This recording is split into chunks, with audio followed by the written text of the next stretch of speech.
Hey guys, Tactical Minds here, and today I want to talk to you about something fairly new to me. A lot of guys kind of getting into it now. It's definitely up and coming, but again, fairly new to me, and that's running a red dot on your pistol. A lot of guys are used to running red dots on, their rifles and, things like that, maybe even on a shotgun.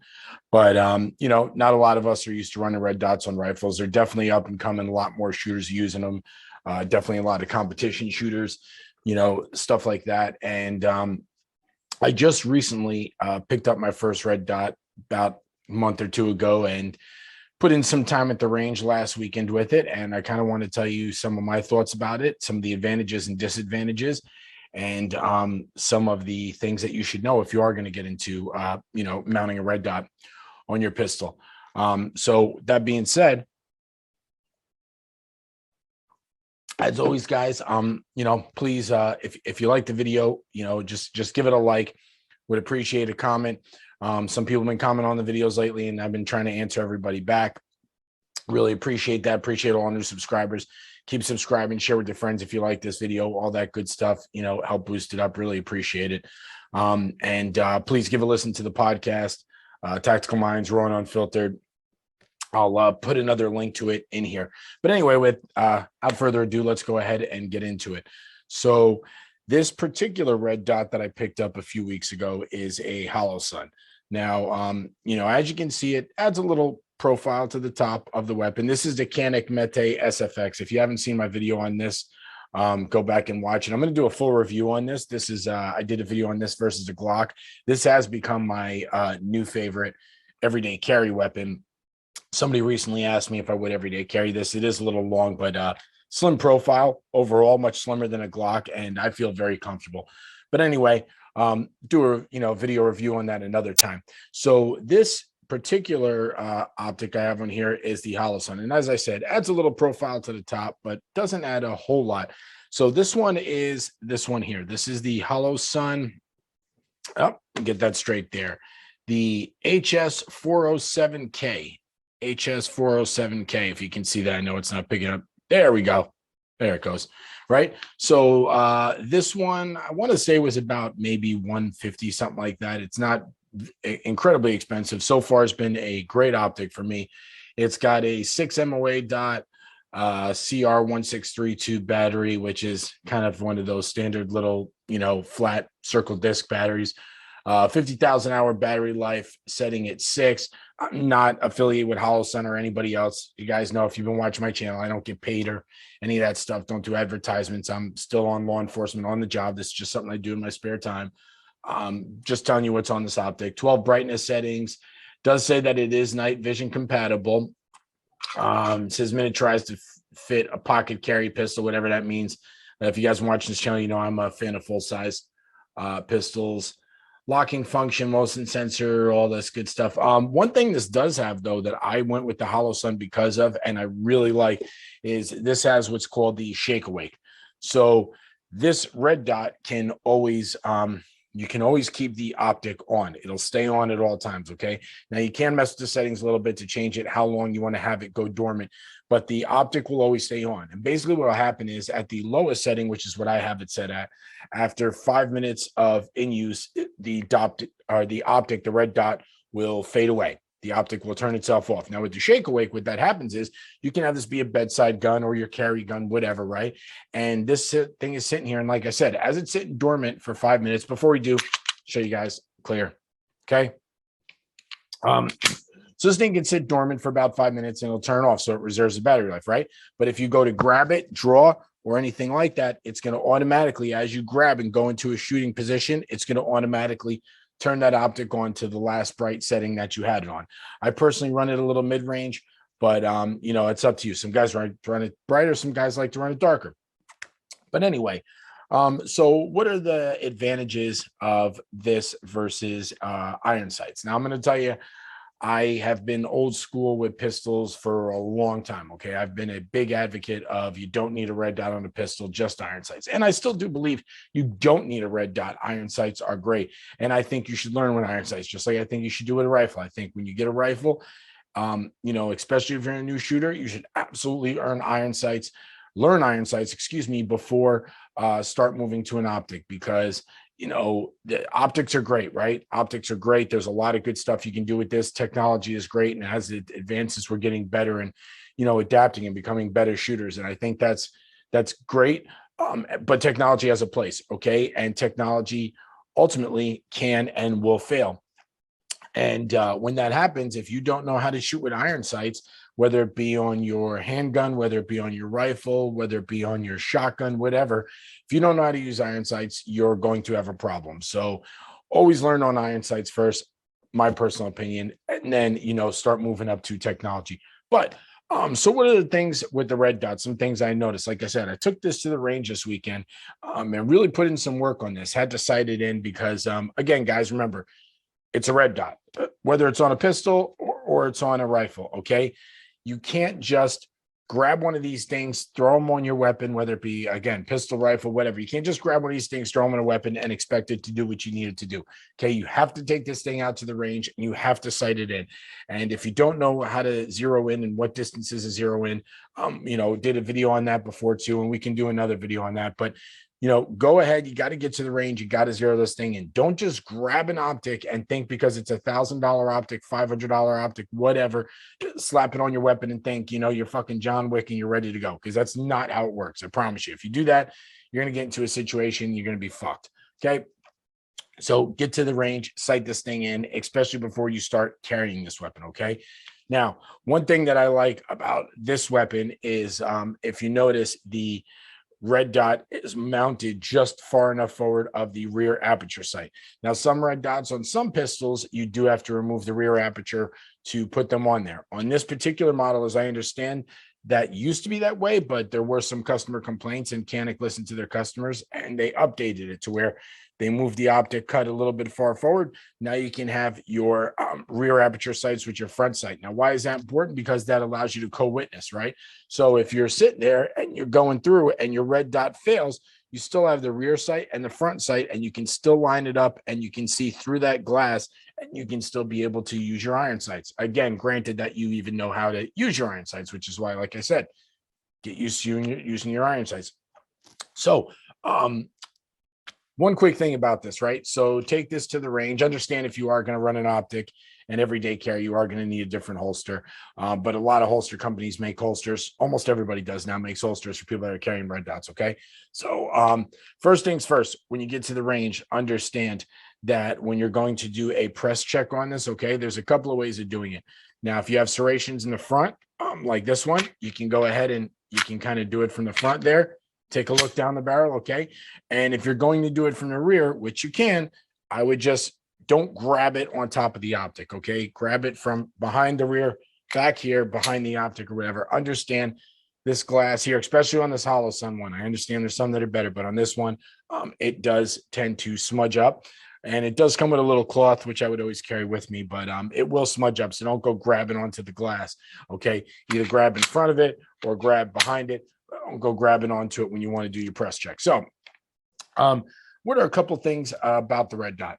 One thing you're going to notice right out the gate, okay, when you're lining up iron sights on your regular pistol, okay, lining up iron sights on your regular pistol, it's a little bit different, right?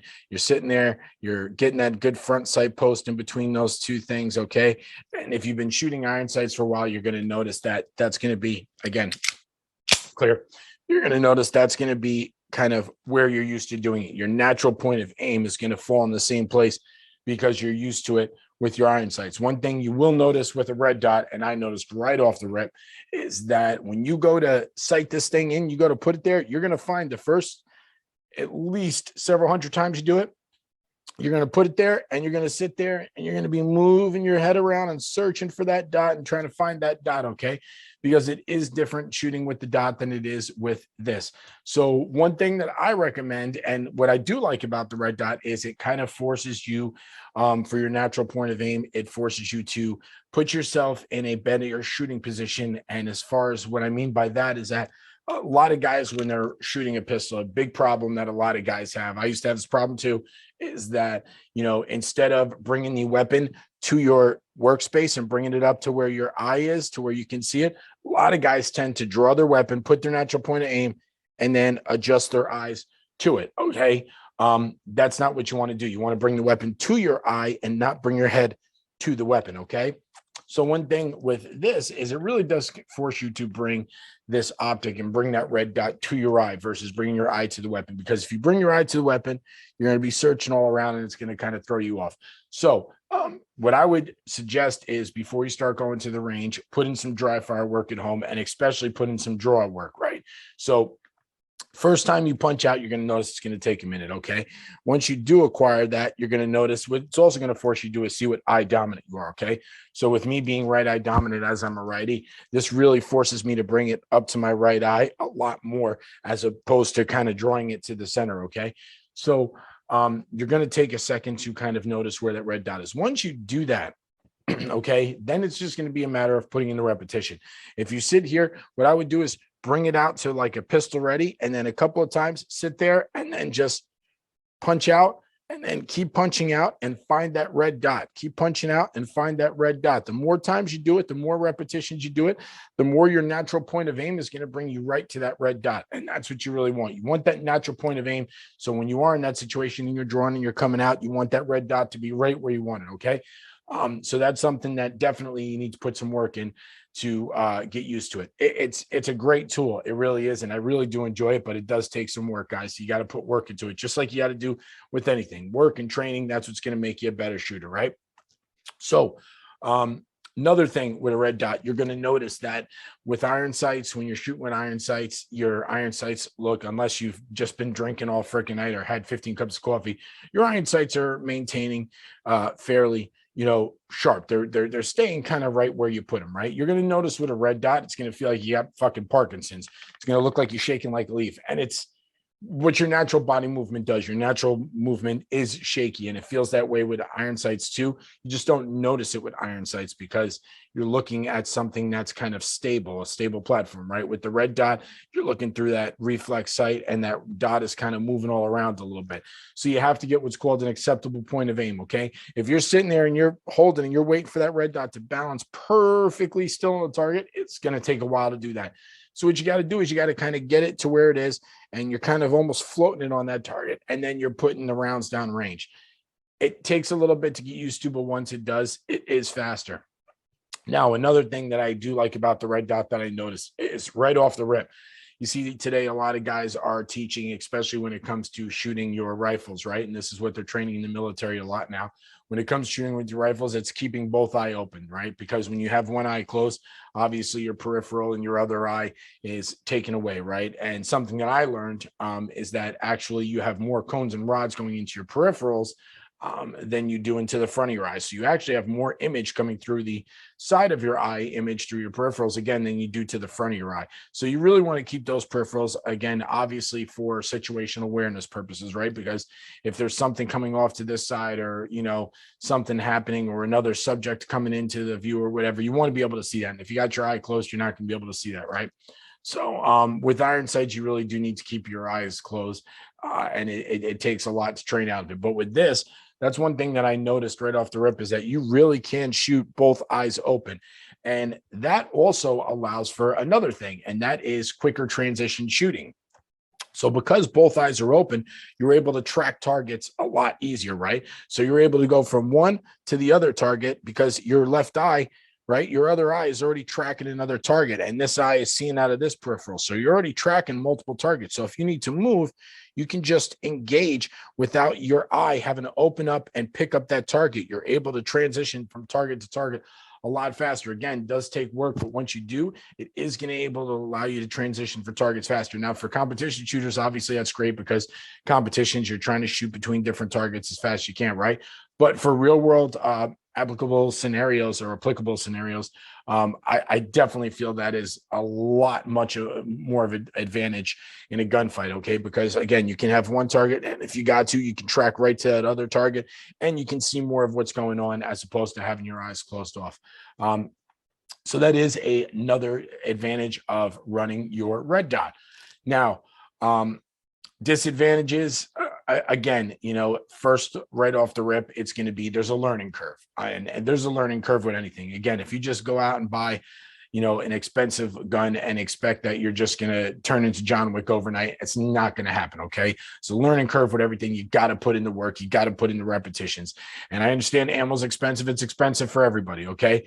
That being said, like I said, at home, dry firing, practicing your draw, a lot of those repetitions that you put into that is going to make you that much better of a shooter when you get onto the range. It's going to transition to the range. I promise you, trust me, it's going to work a lot, especially with this. You really do need to put in some time with that. However, if you do, it is definitely going to be beneficial to you. Another disadvantage, becoming too technologically dependent, right? And that's something I said before. Technology can and will ultimately fail, especially when, shit hits the fan, right? So, excuse me, becoming too technologically dependent is something that a lot of people do, right? Like, what if our phones turn off? What if our red dots turn off? Whatever, right? So it does kind of make you a little technologically dependent. And that's why I personally would recommend that if you are going to get something, get a weapon where you've got it mounted far enough forward to where you can co-witness with your iron sights. And like I said, if you're not used to shooting handguns and you're just starting to get into it, definitely learn on iron sights before that. Okay. Another advantage of it, it does give you a little bit bigger shelf. Now, as I said, you don't want to stick your fingers in there and get your greasy fingers all over it and kind of smudge up the glass, right? But it does give you a bigger shelf off the weapon. So what does that do? If you're in a gunfight, let's say, and your arm gets hit or something like that, that's going to allow that little shelf on your belt buckle, on your shoe or whatever, that's going to allow you to give something to, get a reload in there. So if you had to reload your weapon, get another round in the chamber, that gives you another way to do it without having to do it yourself. Again, so with one arm, if this was your belt, your shoe or whatever, you're going to be able to rack around in the chamber. Okay. We can do that in another video, teach some reload stuff, but that is another advantage of it. Overall, like I said, I do feel it's a great thing to have on the weapon, right? I was a big person, not a big advocate for it. Somebody who spoke out against it, but you don't need that. It's ridiculous to run a red dot and a pistol, but I actually really do enjoy it now. At night, it's great too, because at night, if you don't have night sights on your weapon, you don't need night sights, so to speak. That red dot will definitely find that target at night.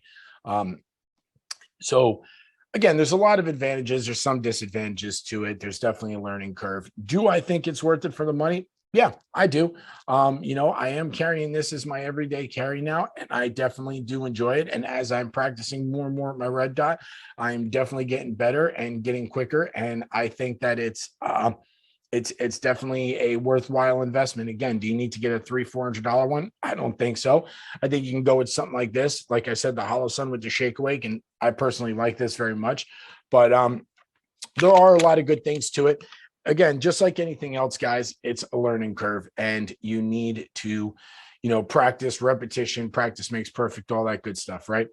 No participation trophies being given out when it comes to a gunfight, right? So, that's the video. Let me know what you guys think, put in the comments below. Are you guys running red dots on your pistols? If you are, what kind of red dots are you running? What do you think advantages and disadvantages are? Did I leave some stuff out? I'm sure I do. I always fucking do, right? But anyway, guys, as always, I appreciate you guys watching. I appreciate you taking the time with me. Appreciate your likes, comments, and all that good stuff. And as always, guys, stay safe, stay tactical, stay dangerous. Stay up on those red dots, all right? Go ahead and have yourself a great day. Thanks, guys.